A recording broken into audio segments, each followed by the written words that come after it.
हे प्रभु, हे प्रभु, हे हरिराम कृष्ण जगन्नाथ प्रेमानंद, ये क्या हुआ? तालाब में पानी आ गया।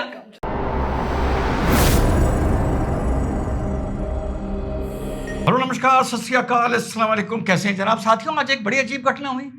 सुबह मुझे आज व्हाइट शर्ट पहननी थी। मैंने वार्डरोब खोली, मेरा हाथ व्हाइट शर्ट की तरफ गया। 2-3 एक साथ टंगी रहती हैं। पता नहीं क्या हुआ, ये हाथ घूमकर इस भगवा की तरफ चला गया। फिर मैंने सोचा हैंगर से हाथ छुड़ाऊं, वो छोड़ ही ना। तो मैंने कहा चलो यही पहन लेते हैं आज। तो साथियों, शुरू के रुझान क्या बता रहे हैं भाई? शुरू के रुझान ये बता रहे हैं कि चुनाव हुए 5 जगह। पौंडीचेरी में हुआ, असम में हुआ, तमिलनाडु में हुआ, केरल में हुआ, वेस्ट बंगाल में हुआ। 2 जगह भाजपा की सरकार थी।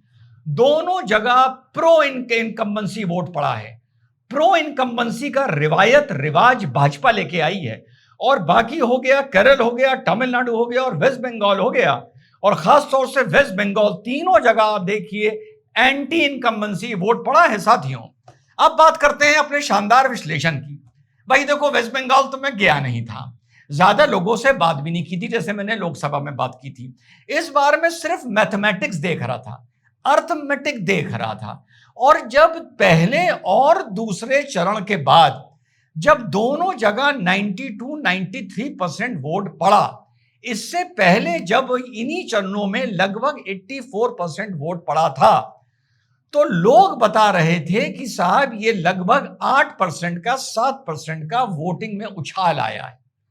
आपके भाई ने पहले चरण के बाद भी और दूसरे चरण के बाद भी, विशेष तौर पे दूसरे चरण के बाद जब एग्जिट पोल आने शुरू हो रहे थे, आपके भाई ने यह बताया था कि उसकी मैथमेटिक और अर्थमेटिक के हिसाब से जो वोटिंग परसेंटेज में स्विंग आया है वो 7-8% का नहीं आया है, उसकी गणित के हिसाब से वो 20% का आया है। और फिर आपके भाई ने उस वीडियो में आपको बिल्कुल डिटेल तरीके से बताया था कि ये 20% का जो स्विंग है, इसमें इस 20% में 2, 4, 5, 10% मुस्लिम स्विंग हो सकता है, लेकिन 90% इसमें हिंदू स्विंग है। क्योंकि चाहे 2016 हो, चाहे 21 हो, चाहे 26 हो, मुस्लिम तो हमेशा से बढ़ चढ़कर वोट डालता हुआ आया है। लेकिन वहां पर हिंदू और खास तौर से महिलाएं थोड़ा पीछे हट जाती थी वोटिंग के टाइम पर, कि वहां पर यार कोई बवाल ना हो जाए, कि कट्टा गोली बम ना चल जाए। तो जब ये 20% का स्विंग आया और एग्जिट पोल आने शुरू हुए, जो कहीं टीएमसी की जीत दिखा रहे थे, 5 बीजेपी की दिखा रहे थे, पर वो थोड़ी बहुत टक्कर दिखा रहे थे, पर ये था यस बीजेपी जीत रही है।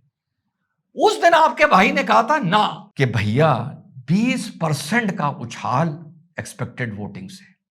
अब ये 20% का उछाल जैसा मैंने बताया, ये अगर डर खत्म होने की वजह से है, डर खत्म होने की वजह से है, तब तो बीजेपी समझ लीजिए ये चुनाव स्वीप कर रही है। हां, आपके भाई ने कहा था अगर उसका ये 20% का मैथमेटिक्स सही है, और जो बिल्कुल सही है, तो बीजेपी की तरफ एक बाव स्विंग है और बीजेपी इस चुनाव को स्वीप कर सकती है। उसके एक दिन बाद टुडे चाणक्य का जब सर्वे आया आफ्टर 24 आवर्स, उसने बताया कि 192 प्लस सीट बीजेपी पहुंच सकती है। तो आपको याद होगा, आपके भाई ने कहा यस, ये अब आपके भाई से तालमेल खाता है, क्योंकि एक बड़ा स्विंग है और बीजेपी 180 के पार संभवतः जाएगी। और जो रुझान अभी बता रहे हैं वो यही बता रहे हैं। तो जिस चीज को हम लोग ने बड़ी डिटेल में इसको बात की, वेस्ट बंगाल हमने बहुत डिटेल में कवर किया है, जो साथी जुड़े हुए हैं हमारे साथ। तो जिस चीज को हम 2-3 ऑप्शन मान के चल रहे थे कि एक ये वोट उसके लिए है कि भैया अपनी लोकतंत्र में जाके हाजिरी करा दो, ताकि आगे जाकर कहीं बच्चों को वोट के डोमिसाइल दिखाने में या अपनी नेशनैलिटी दिखाने में कोई प्रॉब्लम ना आए। तो भैया ये वोटिंग लिस्ट में हमारा वोट पड़ा है, पर्ची है, ये स्टेपल करके बैंक के लॉकर में रख दो। कहीं ऐसा ना हो 2040 में जब इसी तरह की एसआईआर हो तो बच्चों को ये साबित करने में प्रॉब्लम हो कि लिस्ट में नाम था या नहीं था, या वो परेशान हो। तो एक वोट इस तरह का बहुत निकल कर आया, जो लोकतंत्र के इस पर्व में अपनी नागरिकता को लेकर अपनी हाजिरी लगवाना चाह रहा था। अब सवाल यह था कि ये जो एक्स्ट्रा वोट निकल के आया है, क्या ये बीजेपी की तरफ स्विंग करेगा? तो तो एक तरह से वो लोकतंत्र में अपनी हाजिरी लगवाने के लिए भी निकल रहा था, हिंदू वोट, और साथ ही साथ भाजपा का शुक्रिया करने के लिए भी निकल रहा था कि आपने एसआईआर करके बहुत सी गंदगी को छाटा है। तो ये वो नतीजा था जो इस बार आपका भाई सिर्फ मैथमेटिक्स के आधार पर कह रहा था कि बीजेपी स्विंग कर रही है। ईमानदारी से मैंने बताया था, और कोई भी चैनल, आई डोंट नो आप लोगों ने कितने चैनल उस दौर में देखे होंगे, ये 20% का फैक्टर शायद जितने लोगों ने मुझे इनबॉक्स लिख के बताया कि ये कहीं कवर ही नहीं हुआ, कि वोटिंग में उछाल 20% का था, ना कि 6-7% का, ये चीज। और साथ में जो लगभग 90,000 वोट, 90 लाख वोट जो कम हुए हैं, 1,20,00,000 में से 30 को एंड में एंट्री मिल गई, और पहले चरण में जो 60 लाख कम हुए, जो मर चुके थे या जो डुप्लीकेट थे, उसमें कितना वोट टीएमसी को पड़ता होगा, यह भी एक बहुत बड़ा रहस्य है जिसका कभी जवाब नहीं मिलेगा। और जो 11 लाख वोट पहले चरण में गायब ही हो गए, मिले नहीं अपने पतों पर, वो लोकतंत्र की गिनती से तो चले गए, पर देश से गए या नहीं गए यह भी नहीं पता कि वेस्ट बंगाल से भागकर वो कहां उड़ीसा, बिहार, यूपी आ गए कि चुनाव खत्म होने के बाद अपन वापस जाएंगे। तो ये जो 60 लाख वोटर था, इसका फर्जी वोट, डुप्लीकेट वोट, मरे आदमी का वोट स्पष्ट नजर आ रहा है कि साहब टीएमसी को जाता था। और जो बाकी 60 बचा, उसमें जिनका कटा 30 लाख का फाइनली, वो किसको जाता था? प्रथम दृष्टिया नजर आता है कि वो भी टीएमसी को जाता था। तो बहुत लाखों की मात्रा में टीएमसी का वोट, फर्जी वोट इस बार भी साथियों कटा है।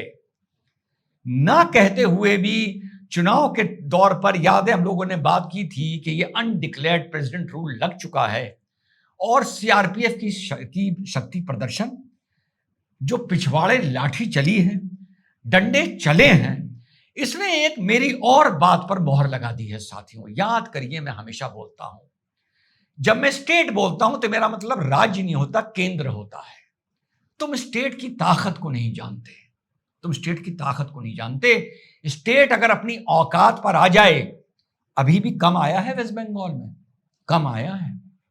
अगर और अपनी औकात पर आ जाए केंद्र, यूनियन ऑफ इंडिया, वो जो अभिषेक चैलेंज कर रहा था, अभी कल हमने वीडियो अपलोड किया था, वो जहांगीर को लेकर, फाल्ता को लेकर, मैं यूनियन ऑफ इंडिया को चैलेंज कर रहा हूं। तो साहब यूनियन ऑफ इंडिया की ताकत देख ली ना, और अभी तो कम लाठी चली है। अगर बवाल करते तो यूनियन ऑफ इंडिया एक बहुत बड़ी लाठी तुम्हें दिखाती ना, चलाती ना, कर देती। तो 3-4 चीजें इस चुनाव से जो सामने निकल कर आई हैं। पहला, स्टेट की ताकत को अंडरमाइन ना करो। जहां भाजपा को जीतना होगा, भाजपा जीतेगी हिंदू के वोटों पर। मूर्ख हैं वो लोग जो सोचते हैं कि मुस्लिम डिवीजन से कि कभी कभी भाजपा जीत सकती है। असम ने और बंगाल ने यह भी एक फॉर्मूला सामने लाकर रख दिया कि 30% होने के बाद भी मुसलमानों, हम तुम्हारी सरकार नहीं बनने देंगे अगर थोड़ा बहुत भी हिंदू एकजुट हो जाए। थोड़ा बहुत बोल रहा हूं, हम तुम्हारी सरकार नहीं बनने देंगे। तो जो तुम सोचते हो कि 25-30% पे अपनी मर्जी से लोकतंत्र में सरकार बनाओगे, तो यहां पर भी तुम गलत हो। असम ने भी साबित कर दिया, और अब वेस्ट बंगाल इस चीज को साबित करने जा रहा है साथियों। और इसके बाद नजर रहेगी जो 300-400 भाजपा के सिपाही, मैं उन्हें कार्यकर्ता नहीं मानता, कार्यकर्ता होंगे यूपी में, मध्य प्रदेश में, दिल्ली में, गुजरात में। वेस्ट बंगाल में जो भाजपा के सिपाही हैं, योद्धा हैं, जिन्होंने अपना बलिदान दिया है, ये शब्द इस्तेमाल कर रहा हूं, उनको कैसा इंसाफ मिलता है ये देखना बाकी है। और तुष्टीकरण की प्रकाष्ठा को भाजपा किस तरह से हैंडल कर अब किस तरीके से कुचलती है, इस पर भी देश और देश की नजर साथियों बनी रहेगी। और इसके साथ साथ एक और घोषणा कर दूं, 2027 का चुनाव उत्तर प्रदेश में आदित्यनाथ योगी जी स्वीप कर रहे हैं, और बीजेपी को भी समझना चाहिए आदित्यनाथ जी से और हेमंता से कि बीजेपी का वोटर आखिर एंड में चाहता क्या है। ये भाजपा की टॉप लीडरशिप को भी समझना चाहिए और इनकी कामयाबी से कुछ सीखना चाहिए। सेकंड वीडियो और लेटेस्ट रिजल्ट पे अपलोड करूंगा। जय हिंद, वंदे मातरम, खुदा हाफिज़।